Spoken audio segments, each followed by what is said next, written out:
ક્યારે પણ દુનિયાના કોઈ મોટા કન્સ્ટ્રક્શનમાં ક્યારે બ્રિજ ઉપર 4 રસ્તા જોવા નહીં મળ્યા હોય, પણ એનીવે રોનકભાઈ, ગુજરાતનું માર્ગ અને મકાન વિભાગ એ ભ્રષ્ટાચારનું એપિસેન્ટર બની રહ્યું છે અને દુઃખની બાબત એ છે કે આ વિભાગ માનનીય મુખ્યમંત્રી શ્રીની અંડરમાં આવે છે. ગુજરાતમાં અત્યારે ખસ્તા હાલત એવી થઈ ગઈ છે કે કચેરીથી લઈને કમલમ સુધી ને ગામથી લઈને ગાંધીનગર સુધી માત્ર ને માત્ર હપ્તાખોરી. હું એક નાનકડું એક્ઝામ્પલ આપવા માંગુ છું ગુજરાતના એક મોટા અધિકારી અને ગુજરાતના એક મંત્રી વિશે. એક અધિકારી અને એક મંત્રીએ બંને જણાએ સરસ મજાના બંગલા બનાવ્યા. અધિકારીએ મંત્રીને પોતાનો બંગલો જોવા માટે બોલાયા તો મંત્રીએ પૂછ્યું કે તમારો પગાર એટલો બધો છે નહીં, તો આટલો સરસ મોટો બંગલો તમે બનાવ્યો કેવી રીતે?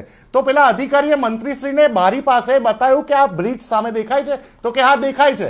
તો કે આ બ્રિજમાં 2 પિલ્લર ઓછા લગાયા છે ને એના કારણે મારો આ બંગલો બની ગયો. તો પછી મંત્રીએ અધિકારીને પોતાનો બંગલો બતાવવા માટે આમંત્રિત કર્યા અને અધિકારીને કીધું. તો અધિકારી પૂછે તમારો બંગલો તો મારા કરતા પણ આલીશાન છે, કેવી રીતે શક્ય બન્યું? તો મંત્રીએ કીધું બારી પાસે આવો. આ બારી પાસે સામે પેલો પુલ બનાવ્યો છે, દેખાય છે? તો અધિકારી કહે છે ના, નથી દેખાતો. તો કે બસ એના કારણે મારો આલીશાન બંગલો બન્યો.